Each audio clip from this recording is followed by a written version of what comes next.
தேவனே நான் ஓமதண்டையில்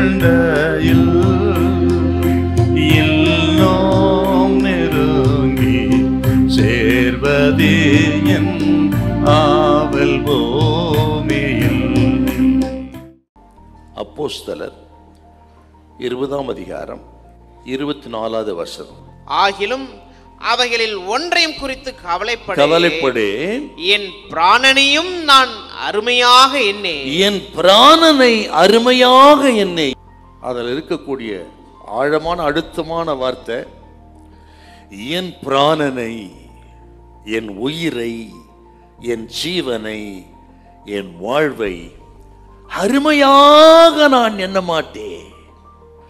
நான் சொன்னது போல பவுலுக்கு ரொம்ப நல்லா தெரியும், பட்டணங்கள் தோறும் அவருக்கு உபத்திரவம், கட்டுகள், பாடுகள் இருக்குது, நல்லாவே தெரியும்.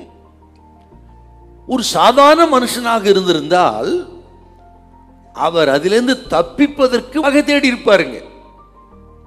நீங்க போனா ஜெயில் இருக்குது, அடிப்பான், உதைப்பான், சாவே கூட வரலான்னா யாருங்க போவா? சாதாரண மனுஷனா இருந்தா அவர்கள் தப்பிப்பதற்கு வகை தேடுவார்கள். ஆனால் பவுலடிகள் அப்படி அல்ல, அவர் ரொம்ப விசேஷமானவர். ஆகவே எதை குறித்தும் கவலைப்படாமல் அவர் தன் ஊழியத்தை நிறைவேற்றி புறப்பட்ட பொழுது சொன்ன வார்த்தை, என் பிராணனை நான் அருமையாக எண்ண மாட்டேன், அவைகளில் ஒன்றையும் குறித்து நான் கவலைப்படேன், என் ஜீவனை அருமையாக நான் எண்ண மாட்டேன். இந்த பாடத்தை அவர் எங்கெங்க படிச்சார்? இவர் என்ன நடந்தாலும் சரி, எது நடந்தாலும் சரி, என் உயிரை நான் பொருட்படுத்த மாட்டேன், அது போனான்னா வந்தான்னு அதை நான் ஒன்றும் பெருசா நினைக்க மாட்டேன் என்று இந்த பாடத்தை எங்கோ ஒரு இடத்துல படிச்சிருக்கணும்.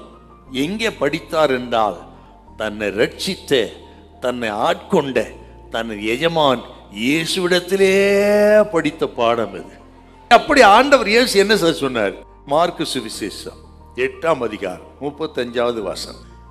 ஜீவனை ரட்சிக்க காப்பாற்ற விரும்புகிறவன் இழந்துருவான், இழக்க விரும்புகிறவன் காப்பாற்றிடுவான் என்று அப்பன் இயேசு சொன்ன அந்த வார்த்தை, என் ஜீவனை அருமையாக என்னன்னா இது எங்க கத்துக்கிட்டாருன்னா அப்பன் இயேசுவிடத்துல கற்றுக்கிட்டார். அவர் சொல்லிக்காருங்க.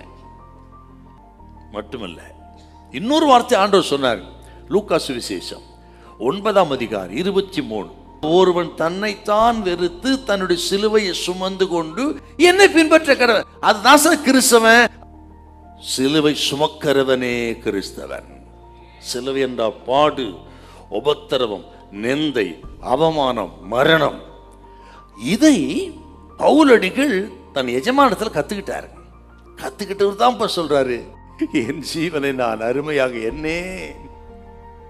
ஆகவே எனக்கு என்ன கொடுத்தார், எனக்கு என்ன ஆண்டு கொடுத்தார்ன்றதை நிறுத்துங்கோ. இனி நான் என்ன ஆண்டுக்கு கொடுக்க போகிறேன்னு தீர்மானம் பண்ணுங்க.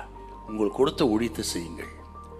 பிராணனை அருமையை எண்ணாமல் நம்ம ஓட்டத்தை ஜெயமாய் ஓடி முடிக்க கர்த்தர் உதவி செய்வார். ஹல்லேலூயா, ஹல்லேலூயா.